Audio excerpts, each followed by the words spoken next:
Closing arguments for the Derrick Chauvin trial and the death of George Floyd will be going to the jury later on this afternoon, and our leftist politicians are calling for peace. Not. No one can represent the United States in a world community better than someone who thinks the United States is racist, and we might be seeing the end of the separation of powers. This is Gene, and you've listened to Dumbasses Talking Politics. Hey, this is Gene. Welcome back to Dumbasses Talking Politics. Oh my gosh, my words. Use my words. Well, Minneapolis is about to explode. The Derrick Chauvin trial for the killing of George Floyd is in its closing arguments, and a verdict is expected by the end of this week. Hopefully this week. I don't know what's going to end up happening. Honestly, the verdict could go either way, though I thought that the prosecution spent way too much time dealing with the emotions of people around them and not enough time on any type of evidence or facts. The defense did a good job pointing out that Chauvin did not have his knee on his neck, which the prosecution actually admitted. And he was able to weave Floyd's heart condition and drug addiction into his death. I thought he did that pretty well. Now, he's being charged again with second-degree murder, third-degree murder, which doesn't seem really relevant here, and second-degree manslaughter, or manslaughter is what he's... if Chauvin gets tried, I see probably manslaughter if he's going to actually get convicted. But so far, I don't think and I've been watching it, I don't think the prosecution has proven their case. I thought they wasted a lot of time on having people go up and talk about their feelings. They did bring up a lot of expert testimony, but the only one that really counted was the ME that actually did the autopsy, and he didn't come up with the results they wanted. The prosecution also messed up. They tried to fight the whole deal with excited delirium, and so much so that the defense actually ended up using one of their witnesses to bring up excited delirium. Excited delirium is when a person is high on drugs and they actually end up losing their mind a little bit, and that's really what it looked like happened with Floyd, why he was throwing his fits. The prosecution would not call Floyd's drug dealer who was in the car with him. That was kind of strange. And the prosecution forgot to include evidence about George Floyd's carbon monoxide levels being high. There's just a lot of reasonable doubt in this case. I don't see how they get a second. They definitely won't get I can't see how they get a second degree murder. Third degree murder, which means I killed someone. For second degree murder is the killing of someone in the commission of a felony, which did not happen here. Third degree murder is the unintentional killing of somebody through, I'd say, reckless behavior or in the commission of a crime. I don't think that happens. Manslaughter, it's possible, but that has to be free of anything else that could kill George Floyd. Now, here's the whole thing. It doesn't really matter. Okay? We're going to see riots this week. It doesn't matter the verdict. If he gets convicted of manslaughter, which is the most likely, people will riot because he didn't get murder. If he gets convicted of second-degree murder, which is very unlikely, people are going to riot because he didn't get first-degree murder, even though he wasn't charged.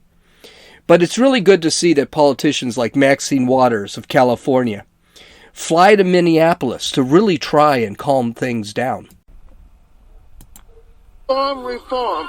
And so, yes, I would like to see the bill in Congress pass on police reform, but I know that the right wing, the racists, are opposed to it, and I don't know what's going to happen to it, but I know this: we've got to stay in the street. and we have got to demand justice. As a black man, despite all of the efforts, I feel like nothing changes. And George Floyd is waking so many people up, yet nothing has happened. Despite the rhetoric, like what needs to happen that's different this year than all the years before? We're looking for a guilty verdict. We're looking for a guilty verdict, and we're looking to see if all of the talk that took place and has been taking place after they saw what happened to George Floyd, if nothing does not happen, then we know that we've got to not only stay in the street, but we've got to fight for justice. But I am very hopeful, and I hope that we're going to get a verdict that will say guilty, guilty, guilty. And if we don't, we cannot go away. And not just manslaughter, right? I mean... Oh, no, not manslaughter. No. This is guilty. For murder. I don't know whether it's in the first degree, but as far as I'm concerned, it's first degree murder. Congresswoman, what happens if we do not get what you just told? What should the people do? What should protesters on the street do? I didn't hear you. What happens? What should protesters do? Well, we got to stay on the street. And we've got to get more active. We've got to get more confrontational. We've got to make sure that they know that we mean business. What do you think about this curfew? I don't think anything about curfew. I don't think anything about curfew. I don't know what curfew means. Curfew means that I want you all to stop talking. I want you to stop meeting. I want you to stop gathering. I don't agree with that. Are you going to stay out here? Oh, no, I'm not going to. I swear to God, this woman is just so freaking awful. So Republicans are all guilty of racism. We're all racist. All right? Derrick Chauvin is guilty of first-degree murder. Apparently, she's no lawyer because he's not. The first-degree murder is something completely different, and there is no way Derrick Chauvin is guilty of first-degree murder. He's not guilty of second-degree murder, and he doesn't qualify for third-degree murder. So this broad is just, what she's doing here is she's encouraging violence, is what she's doing. She's encouraging the rioters, to break the law by ignoring the curfew. She doesn't believe in curfews. Well, you know who believes in curfews? The Democratic governor who set the curfew. This is incitement. This is the same woman who said Trump should be impeached for the incitement of January 6th. And she's actually calling for violence. This isn't the first time she's done this before, by the way. They've got montages of this gal calling for violence. Remember, she was the one in Los Angeles that was telling people to find these politicians and scream at them and get groups together and throw them out of a restaurant or a gas station because they're not welcome. She is a terrible human being. And she's one of these people that believes that the police are all bad and there needs to be a revolution where the entire American system needs to be torn down because everybody is a racist. You know who should be pissed off? Not the people over this Derrick Chauvin, George Floyd thing, because I think there's a lot of problems with that trial altogether. And if anyone watched that trial, they'd sit there and say, oh, I didn't know that. Like, I didn't know the prosecution said he didn't have... They acted like he had his knee on George Floyd's neck for 10 minutes. It didn't happen. Even the prosecution in their opening statement admitted it didn't happen. They didn't realize he had 3 times the amount of fentanyl, the fatal amount of fentanyl. They didn't realize his heart was enlarged. They had one artery that was 90% constricted and the other that was 75% constricted. They don't talk about that he was screaming that I can't breathe while he was in his own car. Or that the police tried to put him into the police car and he was kicking them. They don't talk about that it was George Floyd that asked to be put on the ground. Yeah, it doesn't matter. Of course, Auntie Maxie's comments were widely condemned by Republicans and conservatives. The House Minority Leader said that if Nancy Pelosi doesn't do anything about this, he will. And we've already got that Marjorie Taylor Greene, who's already put in a call in the Congress to actually have her removed from Congress. This is what Kevin McCarthy said. Quote, Maxine Waters is inciting violence in Minneapolis, just as she incited it in the past. If the Speaker Pelosi doesn't act against this dangerous rhetoric, I will bring action this week. When Nancy Pelosi was asked about this, and she just talked about it today, she said, they asked her, do you think something should happen to Maxine Waters? And she said, no, I don't think so. Really? President Trump didn't say anything that actually incited violence, and she was willing to go to the mat to get him impeached for a second time when he wasn't even president anymore. The conservative wings, they're bent out of shape. Senator Ted Cruz, the Republican from Texas, said, quote, Democrats actively encouraging riots and violence. They want to tear us apart. Absolutely true. Matt Walsh from the Daily Wire said, quote, Maxine Waters is trying to intimidate a jury to influence the outcome of a murder trial. Every elected Republican in this country should be calling for her immediate arrest and removal from Congress. Of course, the jury is actually restrained. They are, I can't remember what the word is called, but they're actually stuck in hotel rooms. So they're not actually hearing anything that's happening in the street. Steven Crowder of the Blaze TV said, quote, if Trump was removed from Twitter and Facebook for inciting violence, then Maxine Waters needs to be federally charged and impeached. Here's the thing, nothing's going to happen to her. Pelosi doesn't want anything to happen. She wants this just forgotten and moved on. She won't even get censured by the Congress, even though that's the least of what should happen. Here's the thing, as much as the left says no one is above the law, that's not true. Democrat politicians are above the law, and they're above all moral decency. They do not have to follow any standards of moral decency or the laws. They'll just be forgotten. Heck, as hypocritical as they are, they don't even have to hide their hypocrisy anymore. They just can go out, do, and say whatever they want, and it's always for some sort of bullshit social justice. And this is one of the reasons why Maxine Waters will never get into trouble. It's because the left actually thinks America is systemically racist. The left does. Now, mind you, most people don't believe this. Most people think the United States is a great country and they're very patriotic. But the left thinks it is. So if you go out and say something like this, commit violence for the cause, that's a good thing. And she's a hero. That's why she never got into trouble with the other 74 times that she actually incited violence. But now we're beginning to tell other countries that we're systemically racist and we're bad people. This is a terrible thing in the face of the rest of the world. Let's take a look at Linda Thomas Greenfield, who is the UN ambassador for the United States, and listen to what she says. We immediately re-engage with the Human Rights Council and have announced our intention to seek election to that body so that we can advance our most cherished democratic values around the globe. Just an FYI, the reason we left the Human Rights Council is because they were allowing countries like China and Iran and Venezuela and Russia, some of the worst countries in the world, to run the Human Rights Council.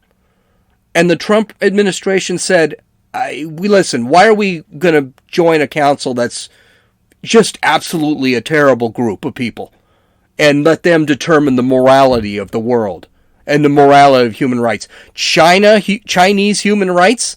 You mean with their concentration camps, torture and murder? Really? That's who we want to be with? Anyway, that's not the worst of it. Of course, when we raise issues of equity and justice at the global scale, we have to approach them with humility.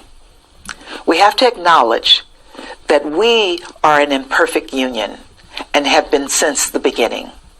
And every day we strive to make ourselves more perfect and more just. In a diverse country like ours, that means committing to do the work.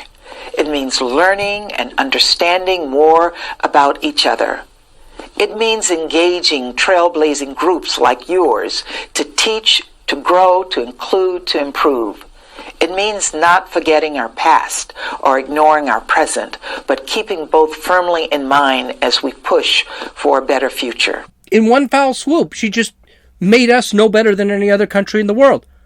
That we've got problems just like everybody else, and therefore we need to deal with it and make ourselves better and learn from our mistakes. She doesn't see our country as exceptional at all. She doesn't see that we have a moral authority in the world. She just thinks it's a bad country. We're racist, and she says it. We're going to talk a few minutes about Jen Psaki lying again, but this is a thing. This is a problem with our country right now. The people that are running it hate the country. I tried to do this recently in the UN General Assembly when I spoke on the International Day for the Elimination of Racial Discrimination. That day and commemoration was personal for me. So I told the UN some personal stories. I told them how my great-grandmother, Mary Thomas, born in 1865, was the child of a slave just 3 generations back from me. I grew up in the segregated South. I was bused to a segregated school. On weekends, the Klan burned crosses on lawns in our neighborhood. I shared these stories and others to acknowledge on the international stage that I have personally experienced one of America's greatest imperfections. I've seen for myself how the original sin of slavery weaved white supremacy into our founding documents and principles. This is the ambassador to the UN that's representing the United States? Really? Does this mean that we now have no moral authority because she's got stories about things that happened 50 to 150 years ago? This is what she's saying? Slavery in 1865, which, by the way, we did lose 620,000 men fighting in a civil war to end slavery. She doesn't bring that up. Is that part of her story? Yes, there was segregation. By the way, all that's systemic racism. That all is systemic racism. But it's over. 1965, the Civil Rights Act of 1965 ended Jim Crow. And now you're telling this to... and she has no context. It's like history's been a straight line. Like, we've never changed from slavery all the way to today. What are your stories from 1960 have anything to do with 2021? We're still racist? And white supremacy is weaved into our founding documents? How dare Joe Biden put this broad as representing the United States? She hates the United States. She thinks all our principles are wrong. I don't. I think our principles are fantastic. Maybe she should read a book. The Federalist Papers discussed the whole thing about slavery and why they couldn't go for it right away, even though there was already an emancipation group within the United States. Actually, it was almost the entire northern territory of the United States didn't believe in slavery. And now you're telling countries like China, Venezuela, and Iran that we're no better than they are because we had slavery 150 years ago? And then you forget about all this stuff? Where's the unity here? This is the problem. Joe Biden just doesn't seem... there's no unity. He doesn't care. This goes contrary to the beliefs of probably over 50% of the country. We don't believe this. This train of thought is toxic. It's toxic with our foreign relationships with foreign countries, and it's toxic within this country. Jen Psaki didn't help things out. She was asked about these comments, and she said this, quote, is the president going... She was rephrasing the question here, but, quote, is the president going to remove an African-American woman with decades of experience in the foreign service who's widely respected around the world from her position as an ambassador to the UN? He is not. You know, I do want to point something out here. She's widely respected by other countries in the world because they also think that we're a terrible place. And they hate us. They're jealous. We've got something they don't have. And most countries hate us. And here's the other thing. I really don't care what foreign countries think of us. And the third thing, I don't want a woman who's got this belief system representing me anywhere. I don't want the foreign countries of the world thinking we all believe this crap. Anyway, Psaki continues. He is proud to have her in that position. She is not only qualified, simply because she thinks this means she's not qualified. If you have this thought about our founding fathers, about our founding of the United States, you're not qualified to be an U.S. ambassador. Not to mention, everything that you believe is hypocritical. She probably is traveling around in a private jet, a black woman, traveling around in a private jet between her 2 to 3 homes as the UN ambassador. You're right. Blacks have absolutely no opportunity in this country. Anyway, I continue. She is not only qualified, he believes she is exactly the right person in the role at this moment in time. I have not seen her comments. I will say that there's no question that there has been a history of institutional racism in this country, and that doesn't require the UN ambassador to confirm that. Yes, there has been a history of institutional racism, but we don't have it now, and this is where Jen Psaki, it wouldn't be a press conference without Jen Psaki lying at least 7 times. Certainly, I think most people recognize the history of systemic racism in our country, and she was speaking of that. No, she wasn't. She was speaking of systemic racism today, present. She said it. It's recorded. If you can't remember, rewind about 2 minutes. She was talking about it today. If you believe after the Jim Crow laws, and this broad was alive during Jim Crow, she should know the difference between Jim Crow laws back then and systemic racism today. She should actually be able to tell the difference between a black person being arrested for sitting in the front of a bus, or a black person being arrested at eating an all-white restaurant, or a black person being arrested for drinking from the wrong water fountain is systemic racism. Whereas today, the only people who seem to want to segregate are leftist blacks that don't want to have anything to do with us white people. I think segregation is coming back, but I think it's coming from the most expected place. Basically, the leftist black people. That's where it's coming from. So no, I don't think she should be ambassador. And her experience is irrelevant when you already believe something like that is contrary to everything. And we're beginning to see other countries start pissing on us because of this mirage of systemic racism and imperialism that the left has been throwing on top of us for decades. China is telling us during their conference with the United States in Alaska that we have no right to say anything about their concentration camps, their imprisoning, torturing, and killing of Uyghurs, the occupying of Hong Kong, the threatening of Taiwan, because of our moral failures. Really, our moral failures. They have concentration camps.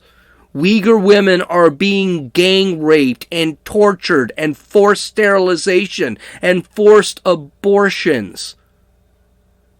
A couple of people are screaming that we're systemically racist, and that's why we don't have a moral superiority when most of the country doesn't believe that? The PM of Japan, Yoshige Suga, was in the country last week, and he even mentioned the struggle the United States is having with racism. Okay, here's a newsflash. Let's do something really bizarre. Let's go through a little bit of history. The United States is not systemically racist. All right? You know why I know this? Because we were systemically racist. And we know the difference between systemic racism and what we have today. We fought a civil war to end slavery where 620,000, mostly white, died because why? Slavery was wrong, and we learned that. We gave women the right to vote because not allowing the women to vote is, you got it, it's just wrong. We gave reparations to the Japanese Americans who we interned during World War II. You know why we did that? Because it was wrong. We implemented the Civil Rights Act of 1965 to end Jim Crow segregation and actually end systemic racism in the United States. Do you know why? Because Jim Crow was wrong. No matter what you think of it, we gave gays the ability to be involved in civil unions. Why? Because we thought eliminating gay marriage was wrong. Now, you may not believe that, but I can see the argument where, well, and I do, I don't believe in gay marriage in a church or anything, but the United States thought it was wrong not to let people get married. Okay. That's fine. This country has done everything it can do to correct its past sins and make sure we never live through them again. Black men are not being systemically shot in the streets by police officers. Numbers actually bring that up.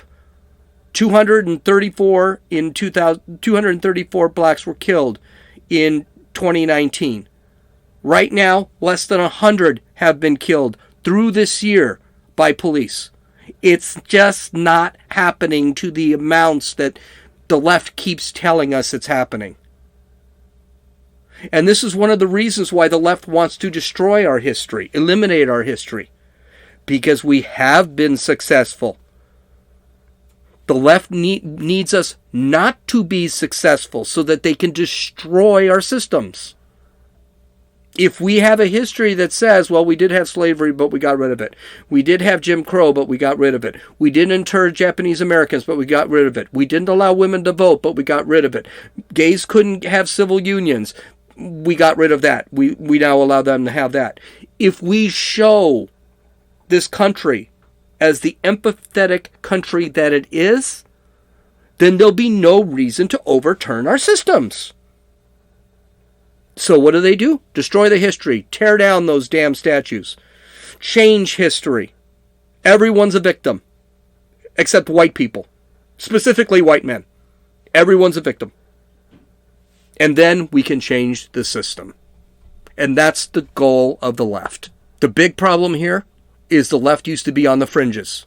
And now they are mainstream and they are controlling the government. So something else that's really going to kind of bothers me, actually it's no kind of, but I shouldn't be surprised by it, is New York Democrat Representative Mondaire Jones. He's a first-term representative. Did something I just think is wrong. He is a leftist, and he wants to pack the Supreme Court, so I am not too surprised that it will go out of what seems to be conventional over the last couple of 100 years within the Congress and the presidency. He said this, quote, "There's no question that Justice Breyer, for whom I have great respect, should retire at the end of this term. My goodness, have we not learned our lesson?"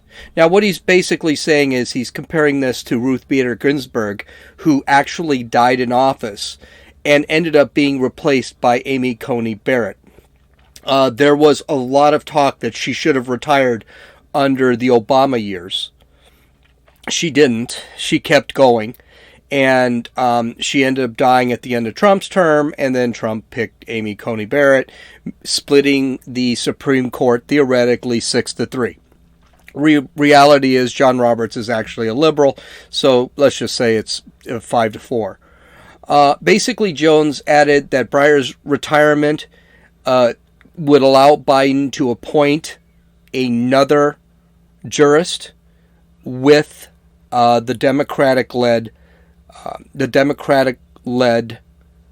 Senate. Now, they do have some, quote, let me quote him here, quote, "jurists on the Supreme Court who are not hostile to our democracy, who will adjudicate cases that will protect and preserve voting rights, and that will respect the will of Congress." In other words, well, first off, Congress needs to create something before the Supreme Court could adjudicate anything, and I don't think the Congress has done absolutely anything. And not to mention a Supreme Court who are not hostile to our democracy. What he basically means by that is the Supreme Court who doesn't buy what he's saying. Okay, and by the way, Supreme Court, the only thing they do is they read one paper, then they read another piece of paper, and they determine if they match. That's all it is. All right? So I personally cannot stand the fact that politicians are now weighing in on Supreme Court justices. I think this is wrong. I think it's going in a very bad direction, and we might already be there already. Let's call it what it is. Okay? The justices are given life terms for a reason. That reason is that they cannot be influenced by any government, state government, the federal government, the judiciary, the presidency, or any individual politicians. So Justice Breyer already said he's not resigning, so that's not a thing. But this is not pressure that should be put on a justice by a politician. And I honestly, I cannot see, I don't remember ever seeing this happen before. I don't remember any conservative sitting back and saying, well, Ruth Bader Ginsburg should resign. Clarence Thomas should resign. No one said that. And there's a reason no one said that. One, the left loves Ruth Bader Ginsburg, so they didn't really want her to resign. But two, because politicians have no say over the Supreme Court. The Supreme Court is supposed to be one of the least viewed branches of government out there. It's just supposed to make a decision based off laws that are created by Congress and that the president supports. That's all it's there for. This also really threatens the separation of powers here.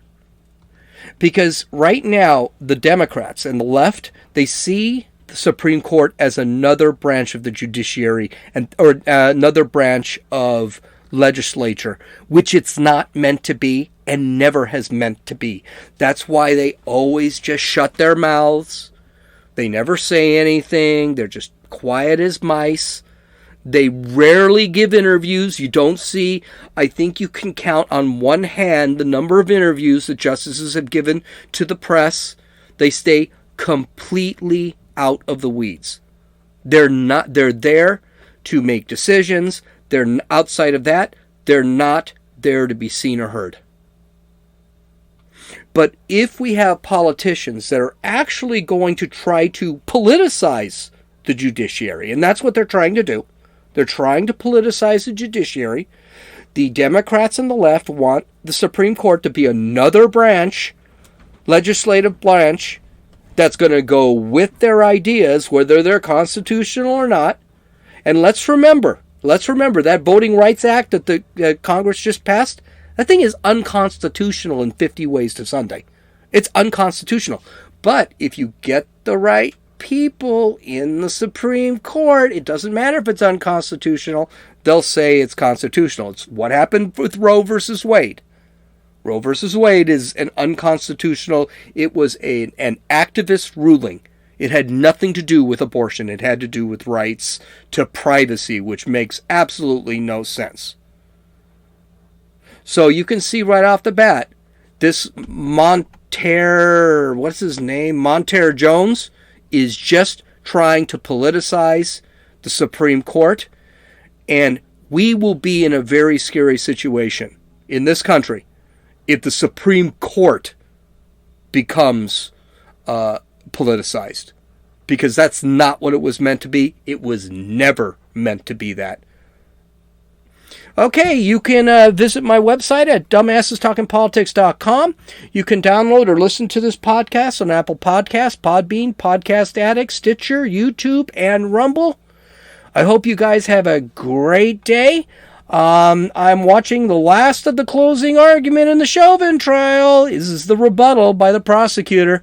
So there's a very, very good chance this is going to go to the jury before the end of day. Oh boy, everyone hold on, get your GoPros ready, because there's going to be some action in the streets. This is Gene, and you've listened to Dumbasses Talking Politics.